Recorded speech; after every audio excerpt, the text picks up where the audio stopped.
कुरान की सूरह दहरियात की आयत नंबर 49 में आया है, और हर चीज को हमने जोड़ा जोड़ा पैदा किया है ताकि तुम नसीहत हासिल करो। मुसलमान हमेशा यही क्लेम करते हैं कि कुरान में बहुत से साइंटिफिक मिरेकल मौजूद हैं। कभी कुरान से बिग बैंग साबित किया जाता है तो कभी सोलर सिस्टम की शेप, मगर सवाल ये पैदा होता है कि क्या इस आयत में कोई भी मौजज़ा मौजूद है, और अगर है तो जाकिर नाइक या दूसरे मुल्लाओं ने कभी इस आयत का मौजज़ा हमें क्यों नहीं बताया।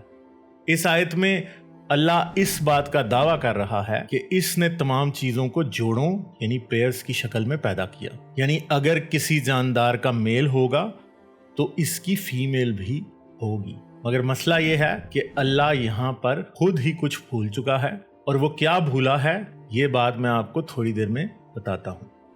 क्या आप जानते हैं कि ज़मीन पर प्लांट्स कितने पुराने हैं? साइंसदानों के अंदाजे के मुताबिक पौधों के एंसेस्टर्स आज से 1 अरब साल पहले ज़मीन पर पैदा हुए, मगर पहले मल्टी सेलुलर एनिमल्स आज से 60 से 80 करोड़ साल पहले ज़मीन पे पैदा हुए थे। यानी पौधे जानदारों से तकरीबन 20 करोड़ साल पहले ज़मीन पे पैदा हो चुके थे। इन पहले पौधों की पैदाइश समंदर के पानी में हुई, और आज से 50 करोड़ साल पहले ये ज़मीन पे आ गए। मगर टिकटॉलिक जैसे पहले जानवर ज़मीन पर पहली बार तकरीबन 37 करोड़ साल पहले आए, यानी पौधे जानवरों से कहीं पहले ज़मीन पे आ चुके थे। अगर हम ये बात मान लें कि सब कुछ अल्लाह ने बनाया है, तो एक बहुत ही लॉजिकल सवाल पैदा हो जाता है कि खुदा जिसने तमाम पौधे पैदा किए वो इनके बारे में एक बहुत ही बेसिक बात बताना कैसे भूल गया कि पौधों में जोड़े नहीं होते, बल्कि एक ही पौधा नर और मादा दोनों काम करता है। बात सिर्फ पौधों पर ही नहीं रुकती, ज़मीन पर पौधों और जानवरों से कहीं ज़्यादा एक और किस्म की ज़िंदगी है, और इस जिंदगी का जिक्र हमें बाइबल, कुरान, बल्कि किसी भी दूसरे मजहब की किसी भी मजहबी किताब में नहीं मिलता। क्या आप जानते हैं कि ये तीसरी किस्म कौन सी है? इस तीसरी किस्म को 1676 में डिस्कवर किया गया, और ये तीसरी किस्म माइक्रो ऑर्गेनिजम्स है। आज हम जानते हैं कि जमीन पर पौधों और जानवरों से कहीं पहले माइक्रोबियल लाइफ का ओरिजिन हुआ था।